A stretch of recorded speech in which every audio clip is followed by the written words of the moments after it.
Last year, you wrote an open letter to leaders of Muslim states asking them to unite against Islamophobia, particularly in the West. Why did you feel the need to write that public letter?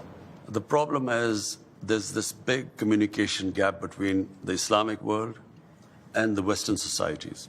It happened after 9/11, when the word Islamic terrorism came into currency.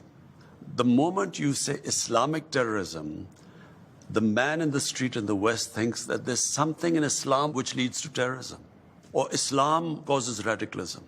After 9/11, any time some terrorist act went on where a Muslim was involved, the entire 1.3 billion Muslims started becoming targets. Just across your border in Western China, the Chinese government has imprisoned more than 1 million Uyghur Muslims in re-education camps. The Chinese government has tortured Muslims, forcibly sterilized them, and they've destroyed mosques in Xinjiang and also punished Muslims for fasting, praying, even giving Muslim names to their children. Prime Minister, why are you so outspoken about Islamophobia in Europe and the United States, but totally silent about the genocide of Muslims in Western China?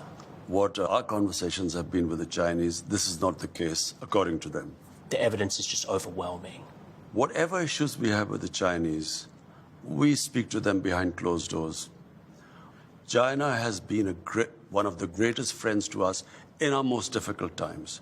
When we were really struggling, our economy was struggling, China came to our rescue. So we respect the way they are, and whatever issues we have, we speak behind closed doors. How come this is such a big issue in the Western world? Why are the people of Kashmir ignored? It is much more relevant. Compared to what might be going in the Uyghurs, 100,000 Kashmiris have been killed. There are 800,000 Indian troops which have literally, it's an open prison in Kashmir. 9 million Kashmiris are put there. Why is that not an issue?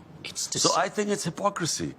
They've been a huge partner to you, China, but on some level, doesn't it make you feel sick to have to be quiet because of all this money they're putting into Pakistan? I look around the world, what's happening in Palestine, Libya, Somalia, Syria, Afghanistan.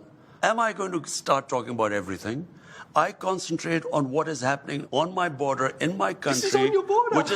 Which is part of, no, that is part of Pakistan. 100,000 Kashmiris are dying. That concerns me more, because half of Kashmir is in Pakistan. This is a grotesquely large human rights atrocity. First of all, I'm not sure about that, because our conversations with the Chinese, this is not the picture that comes from that side.